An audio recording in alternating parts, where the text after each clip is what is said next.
আজকের লেকচারে আমরা ডিল করব তিনটে পয়েন্টারের টাইপ নিয়ে একসাথে, কিন্তু এই লেকচারে আমি দেখাবো যেটাকে হচ্ছে নিয়ার পয়েন্টার, ফার পয়েন্টার আর হচ্ছে হিউজ পয়েন্টার। একের পর এক আমরা স্লাইডে দেখবো, চিন্তার বিষয় নেই।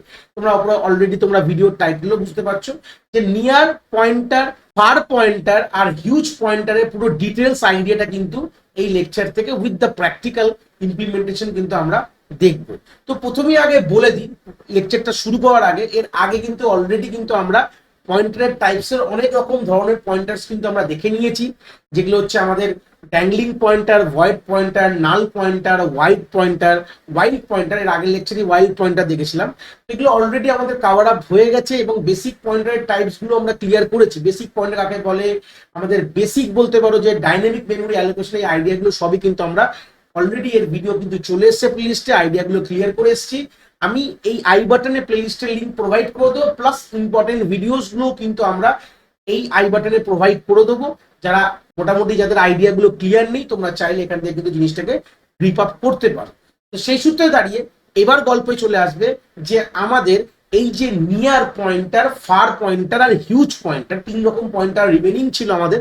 তো সেগুলো কি বলতে চেয়েছে, প্রথমে আমি একটা আইডিয়া দিয়ে দিই যে এই যে তিনটে পয়েন্টার কিন্তু আজ বিলুপ্ত হয়ে গেছে। এই বিলুপ্ত কথাটার মানে কি, টুডেজ ডেটে এগুলো কিন্তু আর এক্সিস্টেন্স নেই। প্রথমেই বলে রাখলাম, শুরু করার আগেই বলে রাখলাম, এগুলো তোমরা কোনোভাবেই প্র্যাকটিক্যালে এগুলোকে তোমরা ইমপ্লিমেন্ট করতে পারবে না। এগুলোর কিন্তু এক্সিস্টেন্স প্রেজেন্ট ডেটে কিন্তু একদমই নেই, তোমাদের বলে দিলাম। কেন নেই এটার একটা আইডিয়া বলবো। সি তো প্রোগ্রামিং ল্যাঙ্গুয়েজ আজকে তৈরি হয়নি, আজ থেকে অনেক বছর আগে তৈরি হয়েছে। তো তখন যে আমাদের আর্কিটেকচার যেভাবে আমরা ডিল করতাম, আর্কিটেকচার কথাটার মানে হচ্ছে আমাদের কম্পিউটার যে সিস্টেমটা যেভাবে বানানো হতো, যেভাবে মেমোরি থাকতো, যে জিনিসপত্রগুলো ছিল একটা সময়, এখন কিন্তু তার থেকে অনেক অ্যাডভান্স যুগে আমরা চলে এসেছি। তো সেই সূত্রে দাঁড়িয়ে আমরা কিন্তু আর সেরকম ব্যাকডেটেড কনসেপ্টে নেই।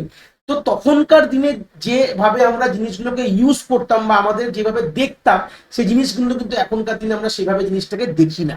তো সেই সূত্রে দাঁড়িয়ে আমাদের এই যে পয়েন্টার্স গুলো তখনকার দিনে একটা পার্টিকুলার কাজে লাগতো, সেই কাজটা বোঝাবো।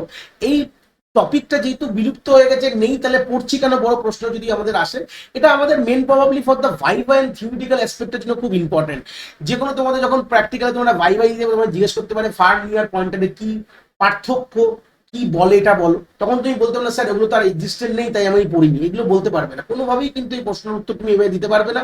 তো সেই সূত্রে দাঁড়িয়ে ভাইভা প্লাস থিওরিতেও তোমাদের আসতে পারে কাকে বলে, তার ডিফারেন্স কি, এগুলোর জন্য তোমাদের বেসিক কিন্তু প্রশ্ন করে। বাট প্র্যাকটিক্যাল এগুলোকে কোনোভাবে তুমি ইমপ্লিমেন্ট করতে পারবে না। এটা আজকেকার না, এটা অনেক দিন আগেকার কনসেপ্ট।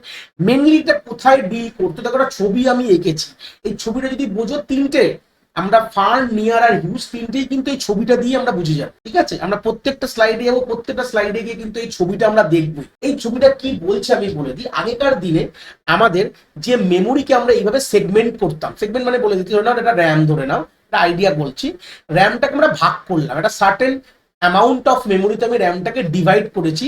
এই ডিভিশন গুলোকে বলা হয় সেগমেন্ট বলা হয়। কি বললাম, ক্লিয়ার হয়েছে? এটা সেগমেন্ট 1 ধরে নাও, এটা সেগমেন্ট 2 ধরে নাও, সেগমেন্ট 3, এভাবে আমরা সেগমেন্টেশন করা হতো একটা সময়। এখনকার দিনে যেহেতু র্যামের অনেক বড় গল্প চলে এসছে, এখন আমাদের অ্যাম্পল অ্যামাউন্ট অফ র্যাম, আমাদের র্যামের কোনো এখন মানে হিউজ অ্যামাউন্ট অফ র্যাম ব্যবহার করছে, এই জন্য আমাদের এখন যে ইন্টারনাল কনসেপ্ট কিন্তু আগেকার দিনের মতন নেই আর।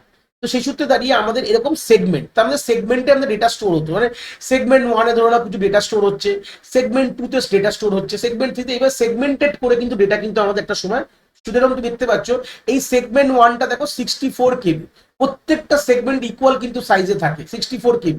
তো আমরা সেগমেন্ট 1, সেগমেন্ট 2, সেগমেন্ট 3 করতে করতে সেগমেন্ট এন খানা সেগমেন্ট আমাদের মেমোরির কিন্তু রয়েছে। এবার এই যে গল্পটা বুঝে গেছে যে একটা মেমোরিকে সেগমেন্টে রাখা হয় এবং প্রত্যেকটি সেগমেন্টের মধ্যে ডেটা রয়েছে। ধরো নাও আমি কথা বলছি, এখানে এ আছে, এখানে বি আছে, এখানে সি আছে, ধরুন এখানে ডি আছে, এরকম গল্পটা মানে একটা বোঝালাম যে এখানে এ ডেটা রয়েছে, এখানে বি ডেটা রয়েছে, এখানে সি, এখানে ডি রয়েছে, এরকম একটা আইডিয়া তোমাদের বোঝাচ্ছি। এবার নিয়ার পয়েন্টার কি বলছে একটা করে দেখলে বুঝতে পারো। ধরুন এই আইডিয়াটা প্রথমে ক্লিয়ার নিলাম। নিয়ার পয়েন্টার হচ্ছে 16 বিট অ্যাড্রেসের একটা পয়েন্টার। প্রথম কথা, it's used to store 16 bit address, মানে এর মধ্যে 16 বিটের আমি অ্যাড্রেস স্টোর করতে পারতাম নিয়ার পয়েন্টারের মধ্যে। It means that they can only store the memory address within the current segment on a 16 bit machine, এগুলো গল্পটা খুব বড় বড় জিনিস চলে আসছে। এই 16 বিট মেশিন কথাটার মানে, 16 বিট কথাটার মানে হচ্ছে যে 16 বিটের মেশিন। আমাদের যেরকম এখনকার দিনে আমরা 32 বিট 64 বিটের মেশিন আমরা ইউজ করি, বলি না 64 bit machine, 32 bit operating system হিসেবে আমরা ডিল করি, 32 বিটের অপারেটিং সিস্টেম, 64 বিট, তখনকার দিনে 16 বিটের গল্প বলছে। মানে গল্পটা কি বলছে, আমরা নিয়ার পয়েন্টার ব্যবহার করে উইদিন দ্য সেগমেন্ট আমরা কিন্তু ডেটাকে অ্যাক্সেস করতে পারতাম। বলছে this that is why we can only access the first 64 bit of data by using near pointer. প্রথমে আমরা এই প্রথম যে 64 বিট অফ এই যে সেগমেন্টের মধ্যে ভ্যালুগুলো আমরা অ্যাক্সেস করতে পারতাম। কি বললাম, ক্লিয়ার হয়েছে? এই জন্য যেহেতু 16 বিটের অ্যাড্রেস ধরতে পারে, কিন্তু সাইজ কি বলছে, এটা 2 বাইটের তার সাইজ কিন্তু হচ্ছে। দেখো 16 বিট মানে 2 বাইটস, তাহলে মানে এটা কি গল্প বুঝলাম, যে নিয়ার যে পয়েন্টার আছে সেটা কিন্তু 16 বিট। তাহলে আমাদের 16 বিট কথাটার মানে 16 বিটের অ্যাড্রেস হোল্ড করতে পারে, মানে 2 বাইটের অ্যাড্রেস হোল্ড করতে পারে। তাহলে এই নিয়ার পয়েন্টার, দেখো এখানে ছবিতেও তাই রয়েছে, দেখতে পাচ্ছ এই নিয়ার পয়েন্টার কিন্তু দেখতে পাচ্ছ এই প্রথম যে ফার্স্ট 64 যে কে লেখা রয়েছে, 64K মেমোরি সাইজটা ছিল সেগমেন্টের। তাহলে এই শুধু এই পয়েন্টটা, এই সেগমেন্টটাকে শুধু পয়েন্ট করতে পারবে, কেন ওটা 2 বাইটের, তো এর মধ্যে মেমোরি যে অ্যাড্রেস করবো সেটা এই ফার্স্ট সেগমেন্টেরই শুধু আমরা মেমোরি কিন্তু ধরে রাখতে পারবো। কি বললাম, বুঝতে পেরেছো? তো সেই সূত্রে এখনকার দিনে এরকম কোনো গল্প নেই। এখনকার দিনে আমাদের মেশিন অনেক ডেভেলপড হয়ে গেছে, এরকম ভাবে আমরা সেগমেন্টেশন করি না এখনকার দিনে। তো সেই সূত্রে এখনকার এগুলোর কোনো আমাদের দরকার কিন্তু কোনোভাবে আর করার কোনো বিষয় নেই। এই হচ্ছে বেসিক আইডিয়াটা আমি এখান থেকে বললাম। তারপর এখানে তলে একটা কোড রাখা রয়েছে, যে কোডটা আমি দেখাবো, এটা চলবে না, চিন্তার বিষয় নেই। প্রথমেই বলে দেবে যে আমরা কি করতাম, যে কোনো পয়েন্টার আগে, ধরো না ইন্টিজার পয়েন্টার, আমরা অবভিয়াসলি এগুলো সবই ইন্টিজারে গল্প থাকবে, তা আমরা যদি তার আগে মানে পয়েন্টারের স্টারের আগে যদি আমরা নিয়ার কথাটা দিয়ে দিই, তাহলে একটা সময় কি হতো, এটা নিয়ার পয়েন্টার হিসেবে ট্রিট করতাম। তো আমরা নিয়ার পয়েন্টারের সাইজটাকে আমরা চেক করার যে একটা গল্প ছিল, যে আমরা জানি বাই সাইজ অফ বলে একটা ফাংশন, সেটার থ্রুতে আমরা কি করব, পয়েন্টারের আমাদের যে সাইজটা আমরা পেতাম, যেখানে 2 বাইট হতো, আউটপুটে 2 বাইট দিত, কিন্তু গল্পটা চলবে না এখনকার দিনে এই মেশিনে, এই কোডটা চলবে না। চলো প্র্যাকটিক্যালি গিয়ে তোমাদের দেখিয়ে আসি। অলরেডি আমি কোডটা টাইপ করে রেখেছি, তোমরা দেখতে পাচ্ছ স্ক্রিনে। আমি যদি কোডটা চালাই, যেটা দেখালাম, এটা কিন্তু কোনোভাবে চলবে না, এটা ডাইরেক্টলি একটা এরার দিয়ে দেবে। দেখো কি বলছে, দেখতে পাচ্ছ যে আনএক্সপেক্টেড, যে নিয়ার কথাটাই কিন্তু এরারটা দিয়েছে। কি বললাম দেখো, PTR declare first use in this function, মানে এরকম গল্প এমন একটা এরার বলছে, চিনতেই পারছে না, কোনো গল্পই নেই। তো আমরা কোনোভাবে কিন্তু এখানে আমরা নিয়ার পয়েন্টারটাকে কোনোভাবে ইউজ করতে পারবো না। যতই আমি স্পেস দিয়ে দিই, যা দিয়ে দিই, যাই করি না কেন, কোনোভাবে আমার কিন্তু এটা চলবে না। এটা এখনকার দিনে চলে না, এটা স্পেসিফিক্যালি গল্প আমি বলে দিলাম। এখনকার সিস্টেমে প্রেজেন্ট ডেটে দাঁড়িয়ে কিন্তু নিয়ার ফার ইউজ কোনোটাই কিন্তু চলে। তো সেই সূত্রে আমরা আবার থিওরিটিক্যাল স্কিলে যাই। নিয়ারটা তো আইডিয়া পেয়ে গেছি, এবার জাস্ট ফার আর হিউজটা একটু দেখে নেবো। এই ফারের গল্পটা বুঝতে পারছো, ফারও কিন্তু দেখতে পাচ্ছ store the address in two 16-bit register that allow to access the memory outside of the current segment। মানে গল্পটা একটা সিম্পল কথায় চলে আসছে, যে ফার পয়েন্টার কিন্তু 4 বাইটের অ্যাড্রেস স্টোর করতে পারে। তার মানে কি, সিম্পল কথা, 4 বাইট মানে ও যতগুলো সেগমেন্ট আছে সবগুলো সেগমেন্টে কিন্তু ওর অ্যাক্সেস কিন্তু পেয়ে যাবে। দেখো ছবিতেও তাই দিয়েছে, দেখতে পাচ্ছ। এই আমাদের যে ফার পয়েন্টার যদি বানাও, তুমি সবগুলো সেগমেন্টকেই তোমরা কিন্তু অ্যাক্সেস করতে পারবে। কেন, এটা 4 বাইটের pointer, 4 byte pointer. Just idea গুলো দিচ্ছি। নিয়ার পয়েন্টার যেরকম 1 বাইট 2 বাইটের ছিল, তো ফার এবং হিউজ দুটোই কিন্তু আমাদের 4 বাইট পয়েন্টার গল্পটা। The compiler allocates a segment register to store the segment address and other register to store the offset। মানে এখানে কম্পাইলারের ব্যাপার ইন্টারনালি কিভাবে কাজ করছে, দুরকম রেজিস্টার আমাদের সিপিইউর মধ্যে থাকে। সিপিইউ আমরা জানি, আমাদের প্রসেসরকে বলা হয় সিপিইউ, তার মধ্যে রেজিস্টার থাকে। দুরকম রেজিস্টার সেখানে কাজ করানো হয়। একটা হচ্ছে আমাদের সেগমেন্টের অ্যাড্রেস রাখার জন্য, একটা হচ্ছে সেগমেন্ট অফসেট। অফসেট মানে সেগমেন্টের কোন পজিশনটাকে আমি অ্যাক্সেস করব সেটাকে রাখার জন্য কিন্তু দুটো আমাদের রেজিস্টার থাকতো।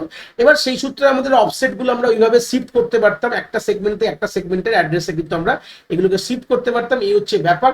আমরা তাহলে বুঝে গেলাম যে size of the far pointer কি 4 বাইটে, যেগুলো এগুলো এখনকার দিনে আর জাস্ট আইডিয়া তোমাদের দরকার, যে ফার পয়েন্টারের সাইজ কত, জাস্ট বেসিক আইডিয়াগুলো এখান থেকে ক্লিয়ার তোমাদের করা কিন্তু খুবই দরকার। এর থেকে বেশি কিন্তু কোনোভাবে লাগবে না। তো সেই সূত্রে যে আমাদের সেগমেন্টটা আছে, in far pointer segment part can not be modified as increment বা decrement, only the change of offset but not the segment address। বললাম দুটো রেজিস্টার আছে, একটা হচ্ছে সেগমেন্টের বেস অ্যাড্রেস মানে স্টার্টিং অ্যাড্রেস ধরার জন্য, আর একটা হচ্ছে সেগমেন্ট অফসেট মানে সেগমেন্টের কোন পজিশনে গিয়ে আমি কাজ করব। তো এই বেস অ্যাড্রেস যে রেজিস্টারটা রয়েছে, এটাকে তুমি চেঞ্জ করতে পারবে না, এটা ফিক্স তোমার জন্য। ঠিক আছে, তুমি চাইলে অফসেটটাকে তুমি এদিক ওদিক করতে পারো। এই হচ্ছে ব্যাপার।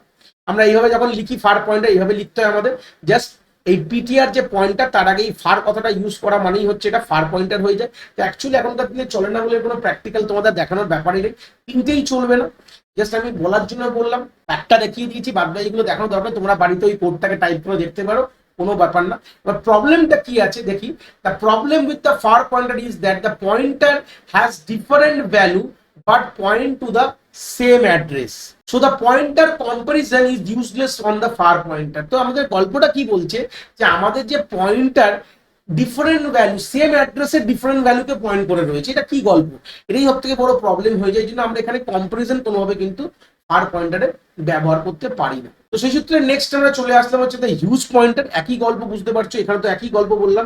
হিউজ পয়েন্টারে কিন্তু আমাদের 4 বাইট কিন্তু মেমোরি কিন্তু সে মানে মেমোরি অ্যাড্রেস নিতে পারে। তা সিমিলার দেখতে পাচ্ছি huge pointer also store the address in 2 separate register similar to the far pointer, একই গল্প। তাহলে হিউজ পয়েন্টার দেখতে পাচ্ছ সাইজ অফ হিউজ পয়েন্টার কি আছে 4 বাইটের। হিউজ পয়েন্টার সিনট্যাক্স দেখতে পাচ্ছ যে আমরা যদি সেখানে হিউজ কথাটা লিখে দিলে এটা হিউজ পয়েন্টার হয়ে যাবে, এরকম কোনো গল্প নেই।